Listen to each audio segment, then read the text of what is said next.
Yo, what it do? This your boy Noah O. Tune in to kickrocks.com. Charged up all day. Monument Avenue, erect a statue too. This real life superhero, check the attributes. We steal from the wicked, put the food up on the table. On TV, cause we ain't never had cable.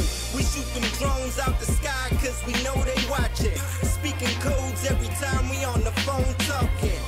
We was popping, now what's flopping. My life like a Blu-ray, I got a lot of options. Superhero, Ryu, Hadouken, hot as the Kelli Lemon, Noah O, kickrocks.com. Beautiful day in RVA. Noah, we're going to get right into these questions. Right. You know, the people want to know some things. Number one, the album.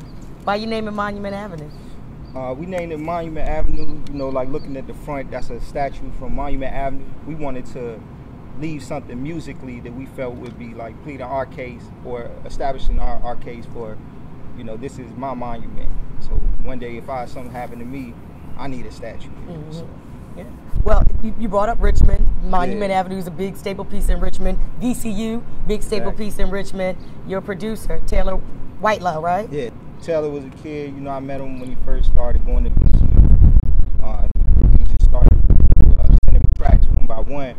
But eventually we linked up and he came to me and wanted to produce a whole project. Mm-hmm. So but some people think it's actually me, but he's kind of a key guy. Like he just cares about the music. We get in the studio, do what we need to do, and then he just kind of plays the background. But yeah, he produced the whole thing front to back, arranged the tracks, as well as with my engineer Yankee and myself. But he's a thorough producer, a real hip hop producer. Yeah. Now you're not from Richmond, West Coast, Yeah. San Fran. Exactly. You know, and you definitely repping that Filipino and Italian. Talk Yeah. about how that style comes into your music. Well, like for me, you know, it's just who part of my makeup, you know. So it's like immediately when people see me, that's the first thing that they're gonna wonder, you know, like what is he? Can he rap?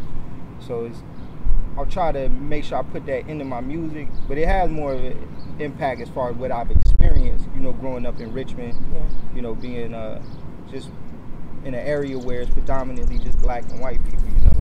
So it has made an impact as far as what I've experienced. But as far as like my music, you know, I just want to be the same thing like how Big Pun was for Puerto Ricans or like Eminem, you know. It never really been no Filipino rappers, but on the West Coast especially, and even behind the scenes, like there's a lot of Filipino people, like Cassie's Filipino, you know, Chad Hugo from the Neptunes, he's from Virginia, he's Filipino, so I really want to, you know, be that one, the groundbreaker and be a pioneer as far as, you know, helping open the door for other Filipino MCs. That's dope.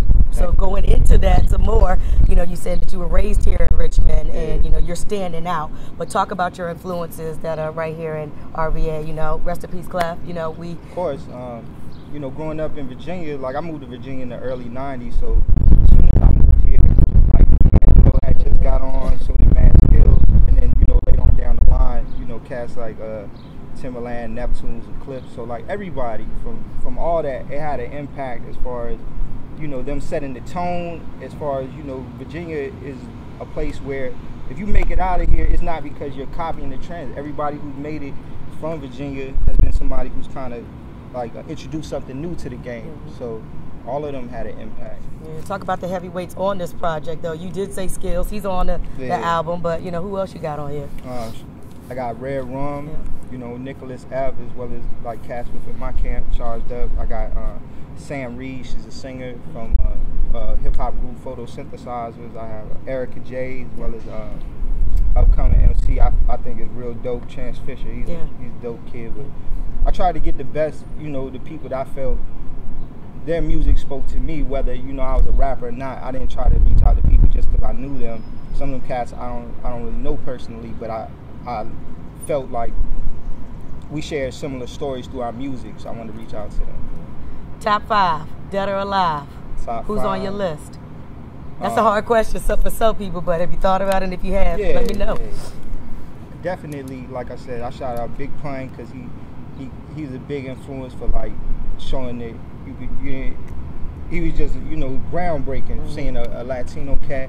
Of course, Jay-Z, he's business beast, still relevant, you know, 20 years in the game. Nas, and Tupac probably my biggest influences as far as like, you know, balancing being mainstream, balancing having the street, but also being conscious, you know, having something to share with people. And also I got to shout out E40 growing up in the Bay Area. You know, he's just a beast, man. Hustling wise, like that guy's still independent, you know. Yeah. He just owns restaurants, you know, living next door to the 49ers and Warriors players. Like that's something to look up to. So yeah. 49ers, is that your squad? Yeah, all day. I had to make sure I had to, you know, all represent day, San Fran. Yeah. Speaking of, you know, California home, family, you know, you rap family, Facebook, Instagram, everywhere, you know, you talk about family. Talk about how that influences in your rap game as well. Like I had a kid when I was in high school. Like I was like a teenage father, so my kids in the music, you know, kind of go hand in hand because they kept me away from some of the things I could have fell into or some of the things I was involved in. Like, you know, I thank God every day for my children. I don't, you know, some people like, especially in rap or music, some people do things outside of a family. Like they try to keep that part of their life secret. But I feel like, you know, I don't want to exploit my children, but I definitely love them. And you know, some people show off cars and jewelry and other material things, but I feel like those are my jewels. Yeah. You know, those are the things that every day that I look at that keep me going. So I just try to share that with people if they see it, you know, and it's like, man, that guy's really happy. Yeah, my kids make me happy. My family, they give so much to me so that I could, you know, work hard and give a piece of myself, you know what I'm saying, through my music. So yeah, no, you better put them on Front Street. Yeah, you know? That's dope. That's dope. What's next for Noah? Man, just, you know, whatever God got for me, that's what's gonna be. But as far as me and doing my part, I'm just grinding. Like, you know, still, I just dropped the album, so I just gotta keep working my album, building the fan base, as well as, like, you know, we got the studio. We here at Charged Up Studios.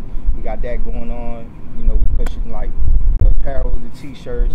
I also I do like promotion on the side, as well as, you know, aside from the rap. Like a lot of the shows and things I do, like I don't have management. My team, we all do everything together. So everything from throwing shows to beat battles to throwing sneaker shows. Like I got my hand in several different things besides music, so that you know, music is something I love, but I always gotta have revenue coming in from different things so that I can keep doing my music. So. Yeah, the passion. You love a whole bunch of things. You can make money off a whole bunch of things. I like that man, Noah O. He's repping the 804 in Richmond. Make sure you check him out and check out everything on kickbox.com. Charged up. I see my mama smoke crack and now my daddy gone. I look around and I'm the only man that's in my home. Not on my